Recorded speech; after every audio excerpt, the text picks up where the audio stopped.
Hey, y'all, let's cover lesson 17, multiplying fractions.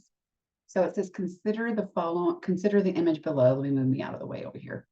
Consider the image below. What fraction is represented? Okay, well, we did this in the last lecture to where we have to know the total number of equal amounts of pieces, and there are three. That's the total amount. And the pieces that are shaded is represented by one out of three, which is 1/3. Let's consider taking 1/2 of the shaded area. How can we picture that? Well, that means we're going to take half of the shaded area. So we only want this piece, not this little piece. All right. That's how we would picture it. The tricky part now is figuring how much. Let me redraw it down here. Assume they're the same. My drawing's not always perfect. The tricky part now is figuring out how much of the whole figure is represented by this new piece. And how can we do that? Well, we can look at it by, if this is one piece and this is one piece, then each of these could be broken up into pieces as well. So that's 1, 2, 3, 4, 5, 6. That's 6 even pieces, and that is one of them. Okay, cool. We can do that. So what is the new fraction? The new fraction is 1/6. What arithmetic problem have we completed? Well, we took 1/2 of the 1/3. We had a 1/3 up here. We took half of it, so we're taking half of the 1/3. So if 1/3, we had 1/3, now we have half of that. Remember, the word of is that needs to go in your dictionary for product, which is also multiplication. Of always means multiply. So when you're taking half of 1/3, you're taking half times 1/3. When you multiply fractions, you are always, always, always multiplying straight across. You multiply numerators with numerators, and you multiply denominators with denominators. Period. You will never, ever cross multiply in this class, nor in the next one. Okay. I will show you other methods because cross multiplication has been the bane of my existence as a professor. All right, so that's how we're multiplying straight across, numerators with numerators, denominators with denominators, never shall the two mix. Create a visual argument showing that, oh my gosh, I can't read this, 1/3 of 2/5 is 2/15. Okay, a visual argument. Well, we need to start off with a total of 1/3 of 2/5 is 2/15. All right, let me see if I can draw this out.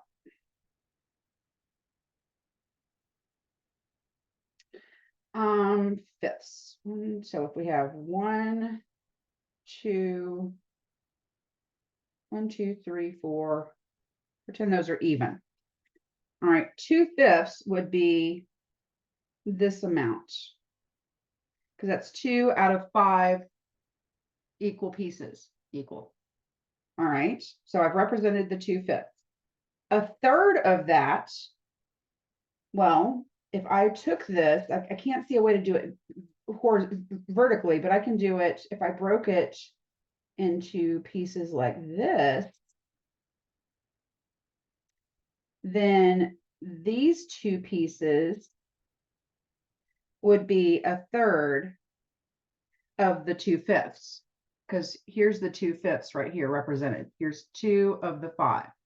So 1/3 of the 2/5 would just be these two pieces here. All right. So they're wanting 1/3 of 2/5. I've done that. They want us to prove that it is 2/15.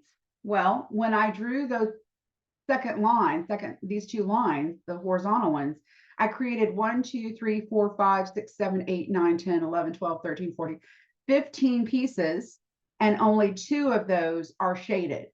So 1/3 of 2/5 is 2/15. To show that mathematically, 1/3 of means multiplication, 2/5, remember, is equals, multiplied straight across, numerators with numerators, 1 times 2 is 2, denominators with denominators, 3 times 5 is 15. And that is the mathematical application of it as well. Okay. All right. Now we're looking at find the product of the fractions A over B and C over D. Okay. Or let's see here. So we're going to multiply the numerators. Multiply the numerators. That's the top. Numerators. And multiply the denominators. And multiply the denominators. So that would be A with A times C over, well, let me do it this way. A over B times C over D is A times C over B times D. That'll show you exactly what you're supposed to do. So 1/5 times 7/9, 1 times 7 over 5 times 9. 1 times 7 is 7. 5 times 9 is 45. Okay. Here they're throwing in a negative. That's okay. We've already learned when you're multiplying a negative times a positive, when the signs are different, the sign's going to be a negative. So negative times a positive is a negative. So we know our answer is going to be a negative. And it's going to be a 2 times 7 over 3 times 9, which is a negative 14 over 3 times 9 is 27. All right. Up to this point, we've gone with the actual numbers that are multiplying. We haven't had to simplify or reduce anything. However, after multiplying two fractions, make sure your answer is reduced to the lowest terms. Reduced to lowest terms. And we talked about this a little bit with lesson 16 when we first talked about the 3 different fractions that made up the one, how you can keep expanding or reducing until you're at as low as you can go. So let's look at these. 3/4 times 8 times 8/9 is the same thing as 3 times 8 over 4 times 9. Okay, 3 times 8 is 24. 4 times 9 is 36.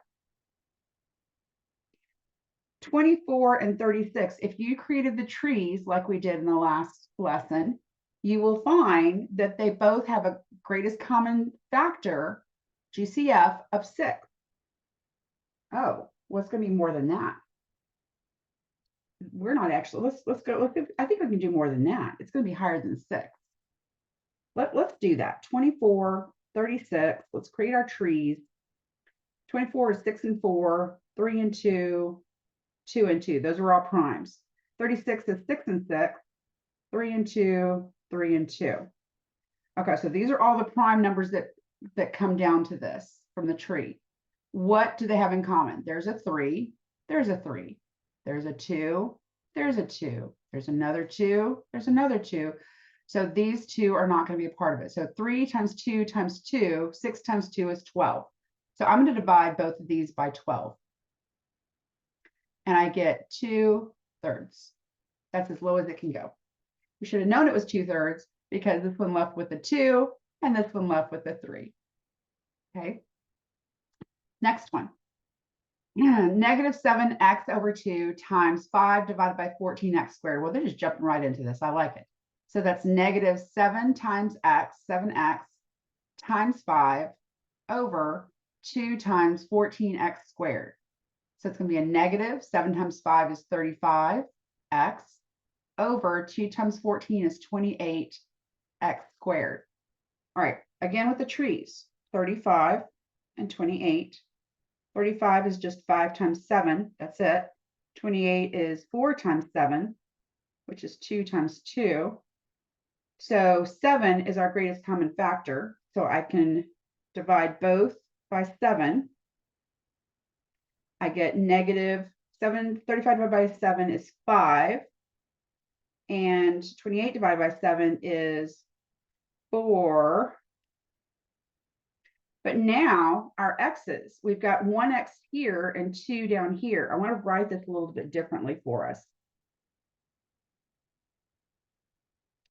I think that's a little bit easier to see. So we can reduce our x's as well. We get -5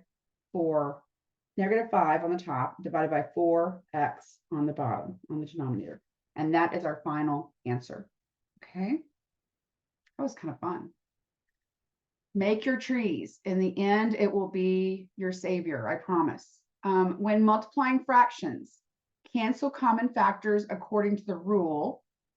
Cancel a factor in the numerator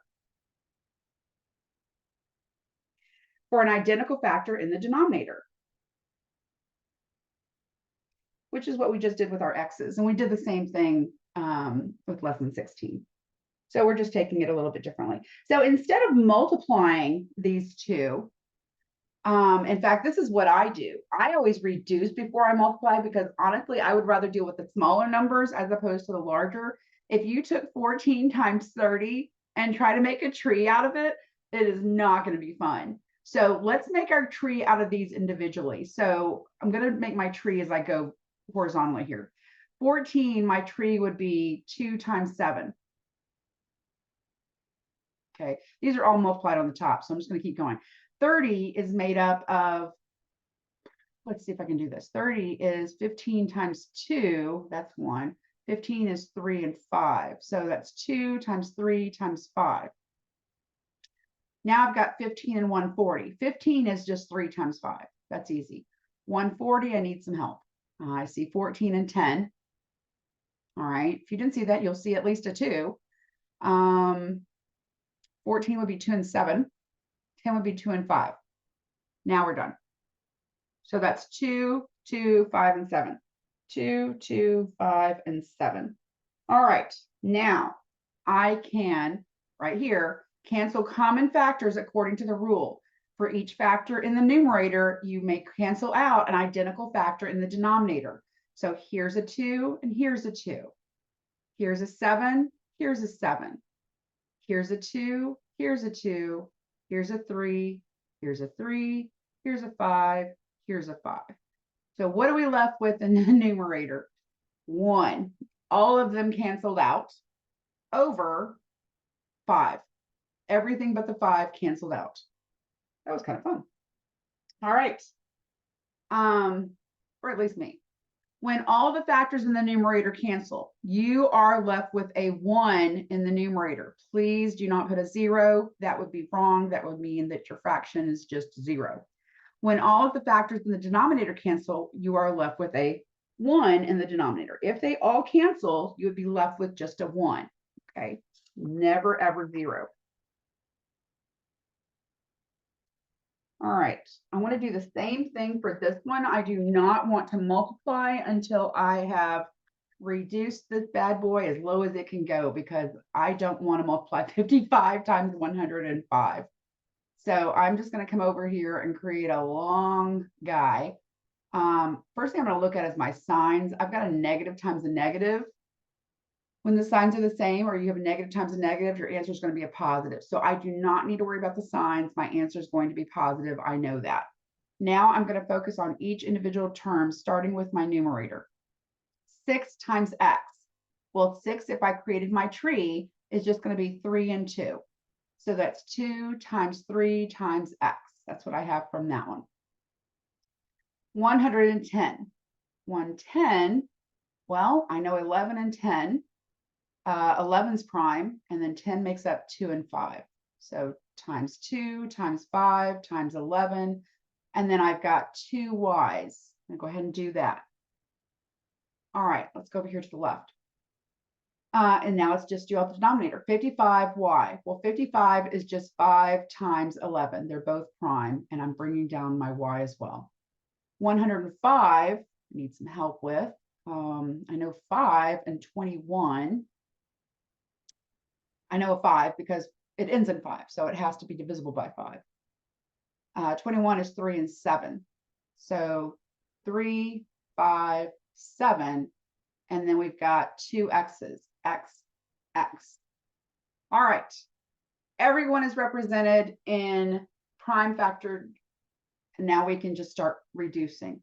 For each number on the top, we can remove one number in the bottom. There's no 2 in the bottom. There is a 3. That's gone. There's an x. That's gone. There's not another 2, so these stay.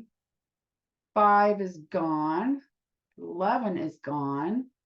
And I can take out a y, and then we're left with this other y. Who's left in the denominator? There's a 5, and a 7, and an x.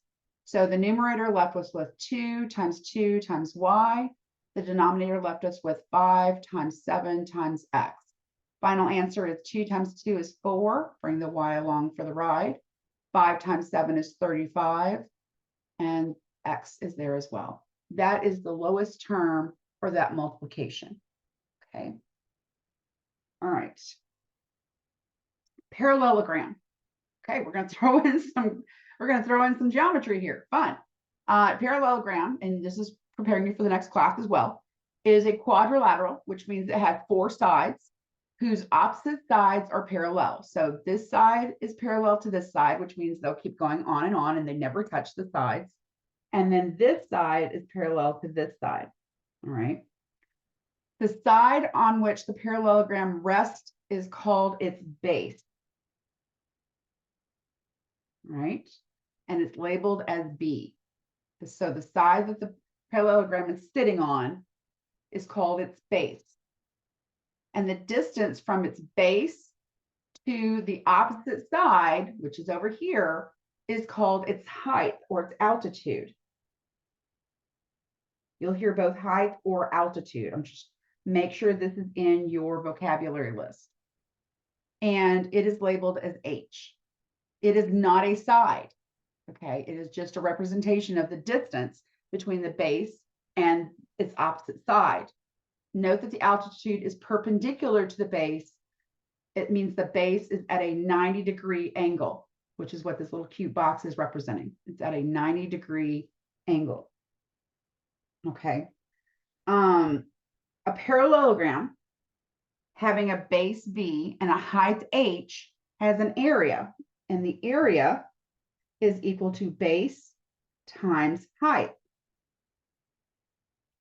So now we want to find the area of the parallelogram pictured below. Okay, if area is equal to base times height, and we have the area is the base is 6 times the height is 5/3. Okay. Well, we can do a couple different things here. We could just multiply and then reduce, or we could reduce and then multiply. The thing you need to understand first is this 6, because it's a whole number, it is over 1. So when you multiply, that would be 6 times 5 divided by 1 times 3. To make these reduce, I'm going to take that 6, it's 2 times 3, and then we've got the 5 over 1 times 3. The 3's are gone.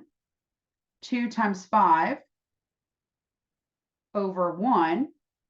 2 times 5 is 10 over 1, which is 10.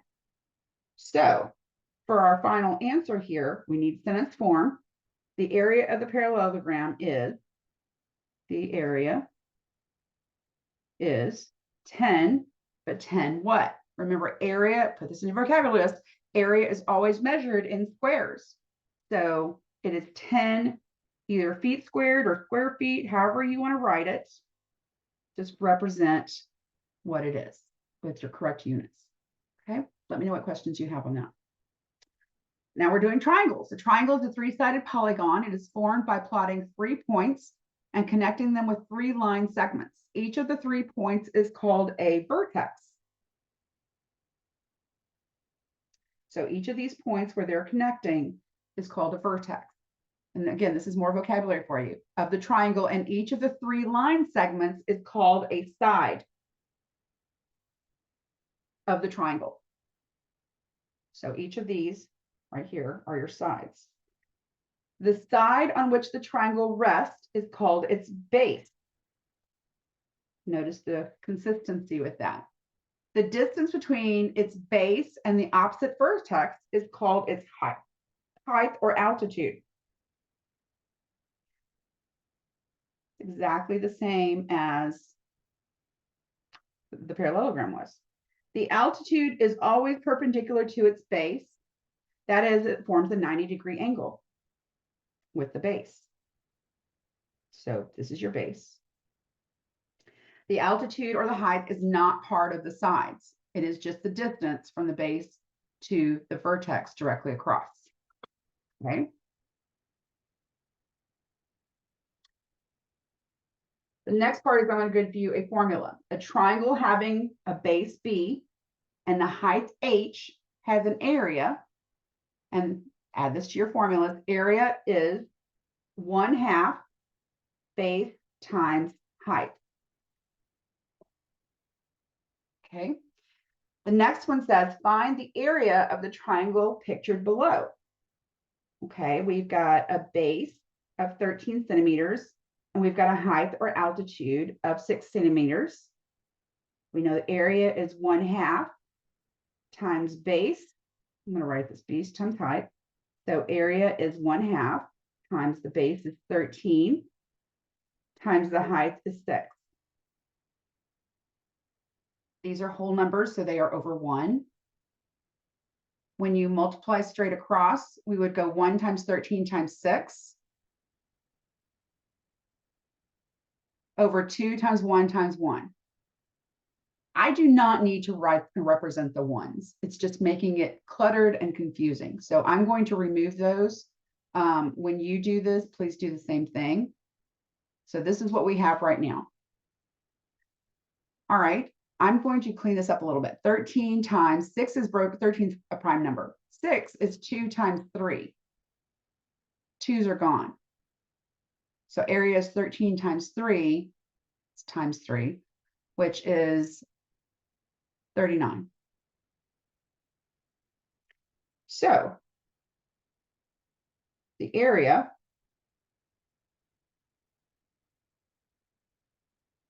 of the triangle, or I have to say area, is 39 what? Well, it's measured in centimeters, and area is always measured in squares. So please do not forget the squares. The area has to be in squares. Okay. Let me know what questions you have about that. That is the end of the lecture, and I will see you in the next one.